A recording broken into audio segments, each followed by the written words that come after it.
बिहार में रोजगार के लिए पलायन बंद करने के लिए जनसुराज ने 3 पॉइंट प्रोग्राम दिया है। पहला पॉइंट क्या है? यहां पर समाज में पूंजी की उपलब्धता हो। बिहार से हर साल 2.5 लाख करोड़ रुपया, ध्यान दीजिए, 2.5 लाख करोड़ रुपया आपका और हमारा बैंकों के जरिए दूसरे राज्यों में भेजा जाता है, जिसको reserve bank of India CD ratio कहता है।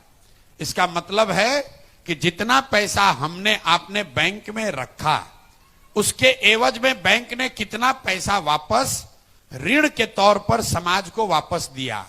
घर बनाने के लिए, गाड़ी खरीदने के लिए, पढ़ाई करने के लिए, बिजनेस करने के लिए। तो बिहार में अगर आपने हमने 100 रुपया बैंक में जमा किया तो बैंक वाले सिर्फ 40 रुपया ही कर्ज के तौर पर आपको देते हैं। बाकी का 60 रुपया कहां जाता है? 60 रुपया जो है वो बैंक वाले दूसरे राज्य में भेजते हैं, जहां उद्योग चल रहा है, जहां रोजगार आ रहा है। पिछले वित्तीय वर्ष में बिहार की गरीब जनता ने, आपने हमने बैंकों में जमा किया 4,21,000 करोड़ रुपया। ध्यान से सुनिए, 4,21,000 करोड़ रुपया आपने हमने जमा किया बैंक में, और बैंक ने टोटल ऋण के तौर पर बिहार के लोगों को दिया 1,61,000 करोड़ रुपया। बाकी का पैसा कहां गया? बाकी का पैसा चला गया गुजरात, कर्नाटक, तमिलनाडु, आंध्र प्रदेश, केरल। वहां पर सीडी रेशियो कितना है? वहां सीडी रेशियो है 90, 92, 95, 100। मतलब अगर आंध्र प्रदेश में लोगों ने बैंकों में 100 रुपया जमा किया तो बैंक ने 105 रुपया वहां ऋण के तौर पर दिया। बिहार में आपने 100 रुपया जमा किया, आपको 40 मिला। इसका नतीजा क्या होता है?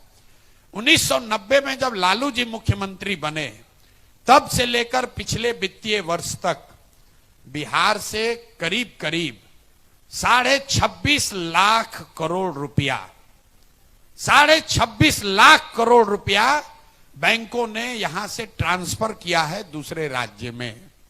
न इसकी समाज में चर्चा है, न सरकार में चर्चा है, न ये पत्रकार लोग बोल रहे हैं। कोई नहीं पूछ रहा है कि 26.5 लाख करोड़ रुपया यहां से जो बाहर चला गया, उसकी वजह से यहां उस एक कारण है यहां की गरीबी का। आप उसको अपने जीवन में समझिए। अगर आपको मोटरसाइकिल और गाड़ी खरीदने के लिए लोन न मिले तो इसमें से आधे लोग अपना गाड़ी नहीं खरीद पाएंगे। अगर आपको लोन न मिले तो ये बिल्डिंग, होटल नहीं बना सकते हैं। बहुत बड़ा स्रोत है समाज में तरक्की का, और ये बैंकों की मनमर्जी नहीं है, उन पर लीगल बाइंडिंग है। 70% पैसा कम से कम उनको देना ही देना है, और इसके लिए मुख्यमंत्री की अध्यक्षता में बिहार में भी अन्य राज्यों की तरह एक कमिटी है, जिसका काम है ये देखना कि 70% पैसा समाज को वापस मिल रहा है कि नहीं। लेकिन जैसे बिहार में टीचर, दरोगा, सीओ, बीडीओ मुख्यमंत्री का बात नहीं मान रहा है, वैसे बैंकर भी नहीं मान रहे हैं, और समाज और सरकार में इसको लेकर कोई जागरूकता नहीं है। आप यहां के फिनेंस मिनिस्टर को बुलाइए और जितना बड़ा बड़ा सवाल आप पूछे, एक सवाल आप अपने से पूछिए कि सीडी रेशियो क्या होता है। बिहार से 25 लाख करोड़ रुपया पूंजी चला गया ना। आज तक आपने पेपर में पढ़ा, कह रहा है कि जनसुराज पेपर में नहीं छपता है, तो पेपर में तो ये भी नहीं छपता है कि 25 लाख करोड़ रुपया बैंक वाला यहां से दूसरे राज्य में भेज दिया। पेपर में यह भी नहीं छपता है कि यहां के फिनेंस वित्त मंत्री को इसकी जानकारी है भी कि नहीं है। तो पहला काम जनसुराज ये कह रहा है कि पूंजी की उपलब्धता सुनिश्चित की जाएगी, और 6 महीने के अंदर यहां के सीडी रेशियो को 70 किया जाएगा, ताकि हर साल 2-2.5 लाख करोड़ रुपया समाज को अपने अपने स्वरोजगार के लिए, बिजनेस के लिए, व्यापार के लिए, पढ़ाई के लिए उपलब्ध होगा। दूसरी बात हम लोग ये कह रहे हैं कि मनरेगा को सीधे कृषि से जोड़ देंगे। ये क्यों कह रहे हैं? बिहार में 55 लाख हेक्टेयर जमीन है जहां खेती हो सकती है। उसमें से सिर्फ 2 लाख हेक्टेयर जमीन ऐसा है जहां नगदी फसल की खेती होती है। बाकी जगह, बाकी खेत में धान, गेहूं, ज्वार, बाजरा, मकई वही हो रहा है। आइडियली अर्थशास्त्री बताते हैं कि कम से कम 1/3 जमीन में नगदी फसल होनी चाहिए। मतलब सब्जी की खेती होनी चाहिए, मसाले की खेती होनी चाहिए, जिससे कि लैंड की प्रोडक्टिविटी बढ़े, एग्रीकल्चर जो है वो कमाने का जरिया बने। ये बिहार में हम लोग उसके लिए क्या कह रहे हैं कि जो भी किसान धान गेहूं की खेती छोड़कर नगदी फसल की खेती करेगा, उसको मनरेगा के तहत मजदूर मुफ्त में दिए जाएंगे।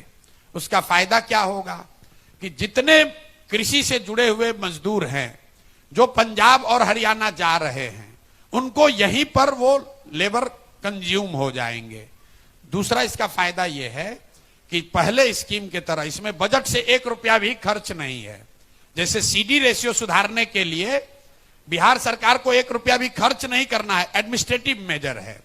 उसी तरह मनरेगा को कृषि से जोड़िएगा तो 1 रुपया भी अलग से खर्च नहीं होगा।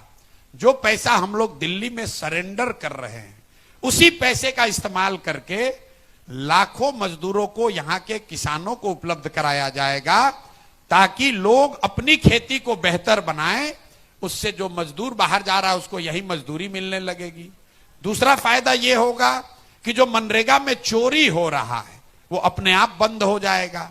और तीसरा फायदा यह है कि जो पैसा हम लोग दिल्ली में सरेंडर कर रहे हैं, पिछले साल मनरेगा में बिहार सरकार का यूटिलाइजेशन है 39%।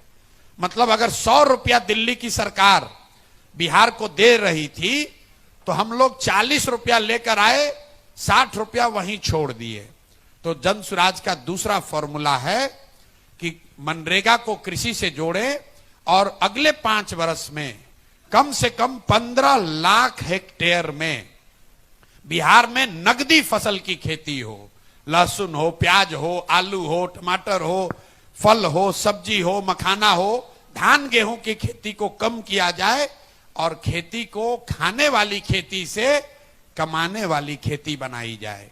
बिहार में आप गांव देहात में सुनते होंगे, लोग कहता है कि रोपनी करने आए हैं, कमाने के लिए लुधियाना जाएंगे।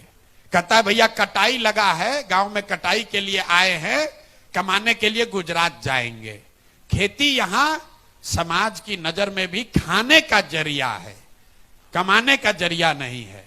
तो पहली चीज हमने आपको बताई कि घर घर में रोजी रोजगार हो, उसके लिए पूंजी को उपलब्ध कराया जाएगा। दूसरा, खेती को लाभदायक बनाने के लिए खेती को खाने वाली खेती से कमाने वाली खेती बनाई जाएगी। और तीसरा और एक बड़ी चीज जो हम लोग करने की घोषणा कर रहे हैं, बहुत बड़े पैमाने पर इंटरेस्ट सबवेंशन स्कीम लेकर आना चाहते हैं। इसका मतलब क्या है? बिहार में समाज की बनावट ऐसी है कि लोग यहां पर कर्ज लेकर काम नहीं करना चाहते हैं। यहां पर कर्ज बिहार में अगर आप आंकड़े देखिएगा तो 3 ही चीज के लिए लोग कर्ज लेते हैं। बेटी के शादी के लिए, अपना घर बनाने के लिए और अपने लड़कों को पढ़ाने के लिए। लड़कियों को पढ़ाने के लिए नहीं, लड़कों को पढ़ाना होगा तो बैंक से कर्ज लेगा, घर बनाना होगा तो कर्ज ले लेगा, और बेटी का शादी होगा तो कर्ज लेने को लोग तैयार हैं। ये सामाजिक बनावट है। गुजरात में लोग कर्ज लेकर छोटा मोटा रोजी रोजगार कर रहे हैं। तो ये एक दिन में नहीं सुधरेगा, लेकिन ये प्रवृत्ति जो है ये क्यों है समाज में, इसका अध्ययन कराया गया तो हम लोगों ने पाया कि बिहार में लोग मूलधन से ज्यादा ब्याज से डरते हैं। धंधा पानी नहीं करता है, सोचता है कि पैसा लेंगे कर्ज, ब्याज बहुत बढ़ जाएगा, उसमें बर्बाद हो जाएंगे।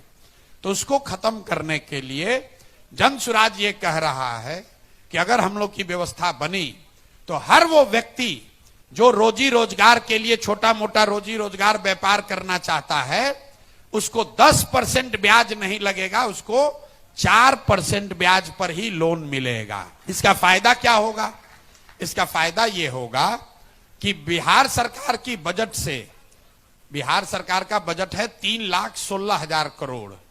अगर उस बजट से हमने 6,000 करोड़ रुपया निकाला, 6,000 करोड़ रुपया का अगर हम प्रावधान कर दें बजट में, तो 1,00,000 करोड़ रुपया लोगों को रोजी रोजगार के लिए मिल जाएगा।